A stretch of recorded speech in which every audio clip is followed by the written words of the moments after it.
មានច្រើនបងមិនថាចំណេះដឹងមិនថា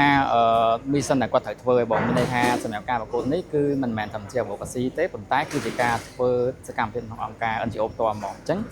មុនពេលដែលពួកខ្ញុំចាប់ផ្ដើមចូលកងជំរុះគឺពួកគាត់មានបេសកកម្មធ្វើស្រាប់ហើយអញ្ចឹងនៅពេលដែលពួកខ្ញុំចូលគឺពួកគាត់ផ្ដល់បំពេញនៅចំណេះដឹងជាច្រើនតាក់ទងនឹងសុខភាពផ្លូវភេទសូម្បីតែចំណេះដឹងខ្លះខ្ញុំអត់ដឹងដែរមុនពេលចូលប្រកួតពេលចូលប្រកួតហើយគាត់បានណែនាំមានដូចជាវគ្គ Doctor Section ជាច្រើនដែរអញ្ចឹងបន្តមកទៀតអ្វីដែលសំខាន់សម្រាប់ Mr. Impulse ភ្នំពេញគឺជាការធ្វើសកម្មភាពតាក់ទងទៅនឹងសុខភាពផ្លូវភេទដែលជាគោលការណ៍ធំរបស់កម្មវិធីតាមពិតអត់ដែរគិតថាខ្លួនឯងនឹង winner ព្រោះដោយសារឃើញបេក្ខភាពខ្លាំងដែរបងហើយសម្រាប់ខ្ញុំគិតថាអូខេតាមចូលតាម top អស់ចិត្តហើយឌឿនសេរី Vegan your first ever Mr. Impulse ភ្នំពេញ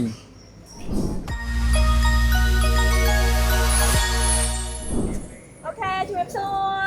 សួរបងអបអរសាទរសម្រាប់ការឈ្នះកម្មវិធី Mr. Impulse ភ្នំពេញលើកទី1រដូវកាលទី1មានអារម្មណ៍យ៉ាងណាដែរមានអារម្មណ៍សប្បាយរីរំភើបហើយក៏នឹកស្មានថាខ្លួនឯងនឹងមានថ្ងៃហ្នឹងដែរហើយការប្រកួតពិតជាស្វិតស្វាយមែនតើបងយើងមានការ audition លើកទី1លើកទី2ហើយបាទយើងមកដល់ដាច់ពតនេះអញ្ចឹងមានថាជំរុញជាច្រើនដល់ហើយបានន័យថាឆ្លងកាត់តែជំរុញច្រើនមែនតើអំពីកម្មវិធី Impulse មែនតើទៅមើលឃើញថាការប្រកួតរបស់ Impulse នេះមានសារៈសំខាន់យ៉ាងណាសម្រាប់យើងជាបេក្ខភាពដែរមានច្រើនបងមិនថាចំណេះដឹងមិនថាមីសិនតែគាត់ត្រូវធ្វើឲ្យបងមានន័យថាសម្រាប់ការប្រកួតនេះគឺមិនមែនត្រឹមជា advocacy ទេប៉ុន្តែគឺជាការធ្វើសកម្មភាពក្នុងអង្គការ NGO ផ្ទាល់ហ្មងអញ្ចឹងមុនពេលដែលពួកខ្ញុំចាប់ផ្ដើមចូលកងជំរុះគឺពួកគាត់មានបេសកកម្មធ្វើស្រាប់ហើយអញ្ចឹងនៅពេលដែលពួកខ្ញុំចូលគឺពួកគាត់ផ្ដល់បំពេញនៅចំណេះដឹងជាច្រើនតាក់ទងនឹងសុខភាពផ្លូវភេទសូម្បីតែចំណេះដឹងខ្លះខ្ញុំអត់ដឹងដែរមុនពេលចូលប្រកួតពេលចូលប្រកួតហើយគាត់បានណែនាំមានដូចជាវគ្គ Doctor Section ជាច្រើនដែរអញ្ចឹងបន្តមកទៀតអ្វីដែលសំខាន់សម្រាប់ Mr. Impulse ភ្នំពេញគឺជាការធ្វើសកម្មភាព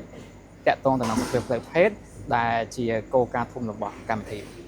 មែនតើទៅកន្លងមកនៅក្នុងអំឡុងពេលនៃការប្រកួតប្រជែងធ្លាប់គិតថាខ្លួនឯងនឹងខ្លាយទៅជា winner នៅក្នុងយប់នេះតាមពិតអត់ដែរគិតថាខ្លួនឯងនឹង winner ព្រោះដោយសារឃើញបេក្ខភាពខ្លាំងដែរបងហើយសម្រាប់ខ្ញុំគិតថាអូខេតាមចូលតាម top អស់ចិត្តហើយឲ្យតែចូលតាម top អស់ចិត្តដែរចិត្តទៅពេលគេអណ្ដោណាខ្លួនឯងជា winner មើលទៅសុបាយចិត្តបងព្រោះគិតថាការខំប្រឹងប្រែងរបស់យើងវាទទួលបានផល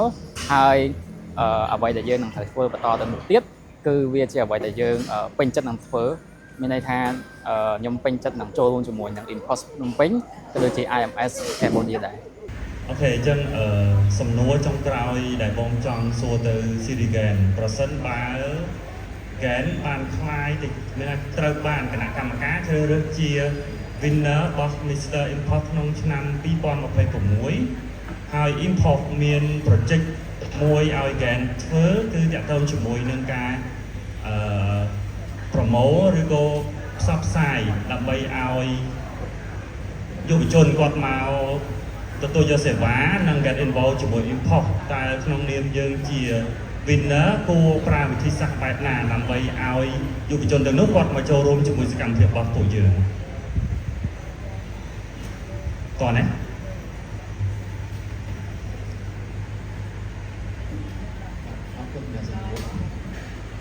បើសិនជាក្នុងយប់នេះខ្ញុំខ្លាចតែជាម្ចាស់ជ័យលាភីឬក៏ winner Mr. Impulse 2026មីសិនដែលខ្ញុំធ្វើដើម្បីប្រមូល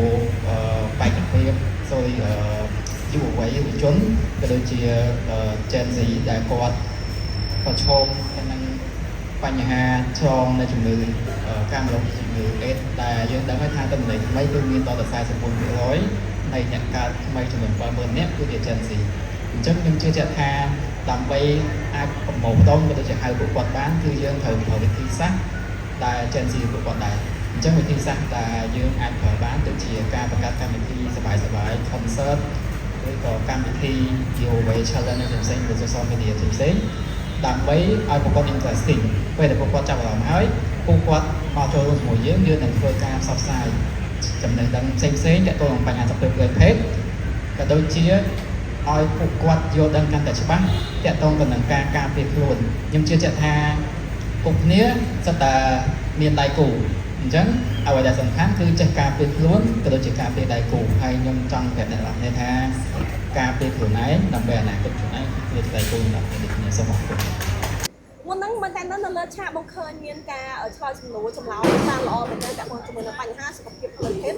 ជាពិសេសពាក់ព័ន្ធជាមួយនឹងបញ្ហាជំងឺអេដដែលកំពុងតែជាប្រធានបទដែលយើងទាំងអស់គ្នាកំពុងតែតាមដានតាមមែនតើអញ្ចឹងថាតើសម្រាប់យើងជាវិន័យនៅក្នុងជុំនេះអ្វីទៅដែលយើងធ្វើបន្ទាប់បន្ទាប់ពីយើងខ្លាយទៅជាម្ចាស់ជានីតិវិធី បេសកកម្មបន្ទាប់ដែលពួកខ្ញុំត្រូវធ្វើគឺនឹងចូលរួមជាមួយនឹង Impulse ភ្នំពេញដែលពួកគាត់មានបេសកកម្មចែករំលែកទៅតាមសាលាវិទ្យាល័យផ្សេងៗហើយឥឡូវហ្នឹងពួកគាត់ឈានទៅដល់សាកលវិទ្យាល័យទៀតអញ្ចឹងដូចជាការពី audition លើកទី2ពួកយើងបានទៅដល់សាកលវិទ្យាល័យចកាដូ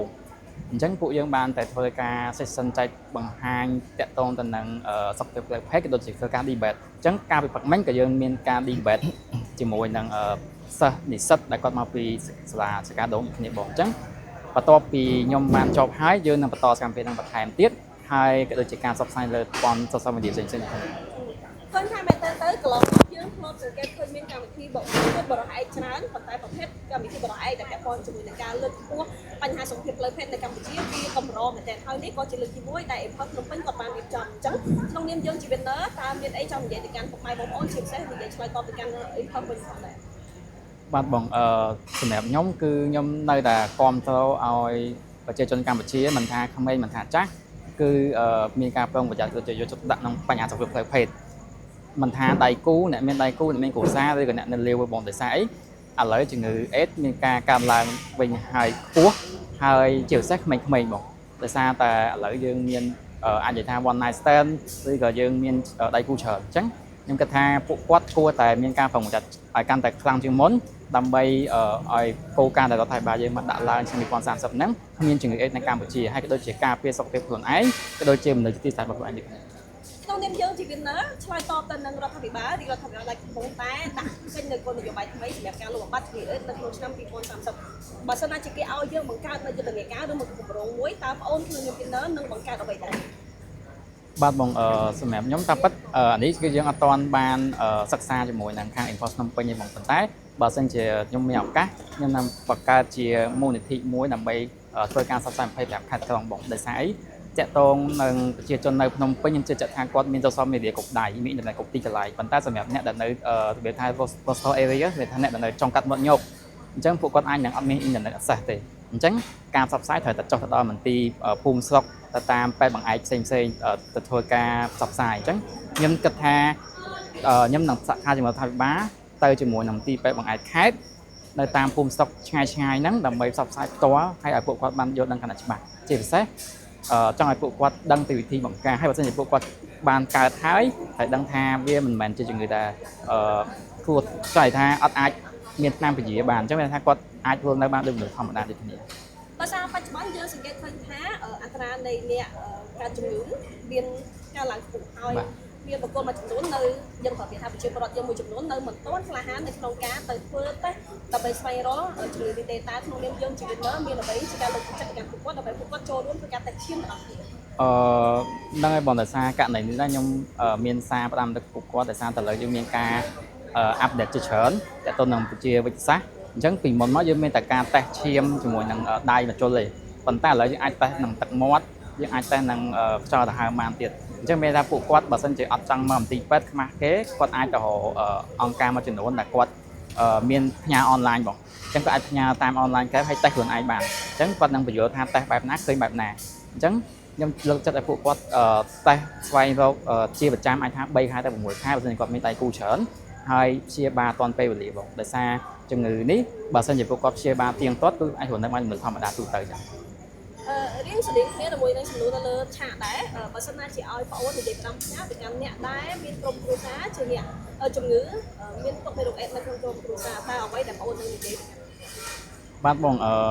សម្រាប់ខ្ញុំមានសារផ្ដាំទៅពួកគាត់ថាជំងឺនេះជាជំងឺដែលมันអាចព្យាបាលបានប៉ុន្តែចូលកុំរើឲ្យពួកគាត់ដោយសារជំងឺនេះគឺយើងមានការការពារនិងការបង្ការកុំឲ្យឆ្លងទៅអ្នកដទៃជាច្រើនបងខ្ញុំឧទាហរណ៍ជាក់ស្ដែងដូចជាបើសិនជាស្វាមីគាត់មានទុកមេរោគអេដអញ្ចឹងប្រពន្ធអាចការពារជំងឺទុកអេដបានដោយការប្រើព្រឹបការចាក់ព្រឹបឬក៏ស្វាមីគាត់ទទួលការព្យាបាលរហូតដល់0 ស្មើ 0អញ្ចឹងក៏អាចចម្លងទៅប្រពន្ធបានដែរDuen Serai Regan your first ever Mr. Impulse Phnom Penh